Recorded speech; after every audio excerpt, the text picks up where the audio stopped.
What happened to 2018? It's almost March, and this year's already gone to shit. Kicked off with a bang, though, because it wasn't even a week, and people wouldn't shut up about Logan fucking Paul. And really, with the exception of him being disrespectful to Japan to the point where it makes all of us Americans look bad, I don't really give a shit. All it proves is there really isn't a thing as bad publicity. Because Eric Bischoff once said, for those of you who don't know who Eric Bischoff is, you probably haven't watched wrestling, but controversy creates cash. And while he is demonetized right now, people haven't talked about him more than pretty much this moment. You know? I vaguely heard of Logan Paul. But after all this happened, you can't not know about him. Same thing with his stupid jackass brother, too. I didn't hear about Jake Paul either until everyone talked about how much of a piece of shit he was. So obviously, acting like a complete asshole does something. That's all it proves. I don't understand the trends on YouTube and how it goes from one thing to another, I watched YouTube back in its infancy. I started YouTube back in 2006. And it's exploded to the point where you don't even know what it is anymore. It's completely changed. After they decided, hey, let's have people make money for this. You see all these people just swarming around like vultures and then playing with this algorithm for them to make as much money as possible. And then on top of that, they decided to tweak it even more. And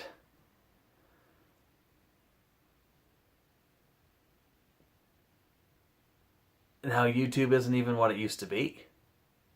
Oh, sure, you got, your trailblazers that, some of them that started out back in the day are still around. You got your James Rolfe. He's still there. Some people that have been there for a long, long time. I think Boogie was there from back in the day. TJ Kirk, the Amazing Atheist. Thunderfoot was back in from like 2008. All the incarnations of Jim. Some of these people keep doing what they do. Some of these people have adapted and changed what they do, either by necessity or naturally because of what they like or what they're just moving on to. But the society is becoming so emotionally invested. It just, I don't understand how people even care anymore. All the shit that people complain about and talk about, all the stuff that controls people by fear, all the stuff that controls people by emotion, how do you even care? The Logan Paul instance, it's all about emotion. Yeah, I was partially emotionally invested because I love Japan, and I think what he did was awful. But, and then you have the stuff involving the shootings that happened recently, the shooting that happened in Florida. And now they're yet again talking about gun control. I don't even own a gun. And I think the idea of gun control is completely retarded. And I understand some people are, very emotionally invested, especially if they were attacked by someone who was a school shooter or someone who did kill people with a gun. But you need to ask yourself this question. What does banning guns do to people that will do anything they can to get them? Because people will either find their way to get what they want, or they will improvise. And sure, they might be derailed on getting a gun now, but there's always the internet. There's the deep web, the black market. Cryptocurrency makes things easier to obtain weapons. Not everyone is looked at through a magnifying glass. Some people are, yes, but not everybody.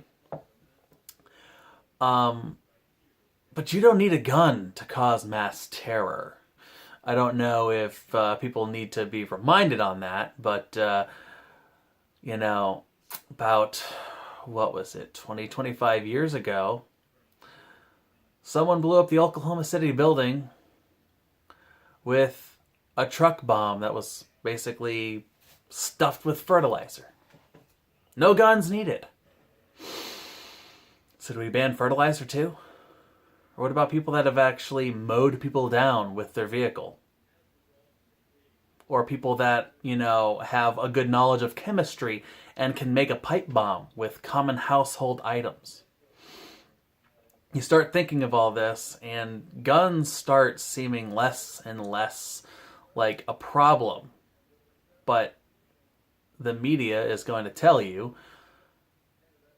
that it is a problem, because they want you to think that it's a problem. But is it really a problem?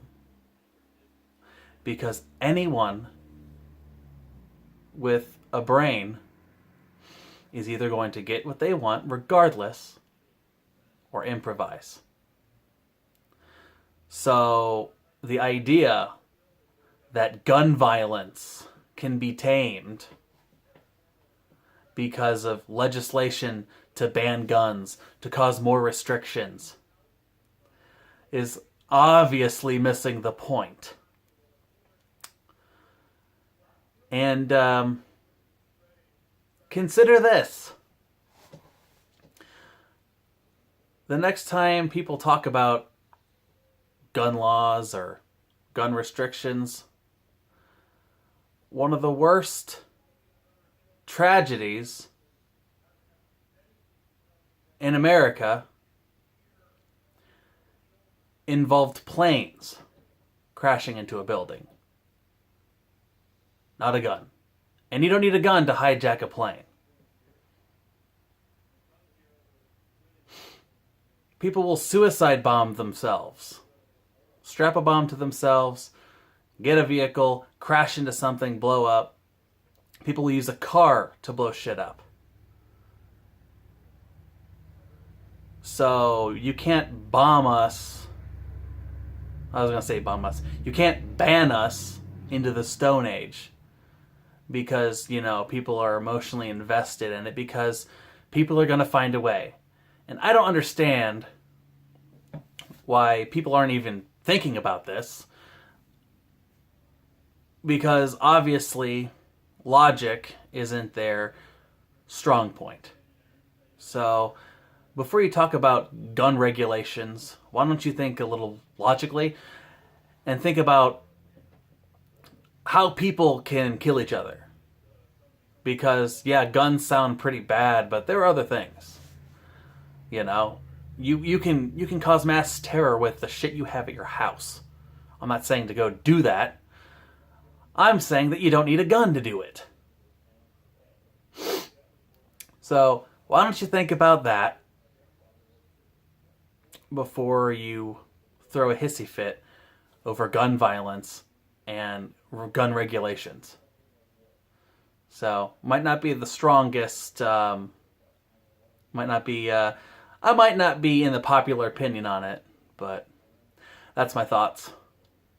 There's just so much shit to talk about this year, so we'll see if I have time to talk about more things, but I just felt like I had to get that out. Anyway, till next time.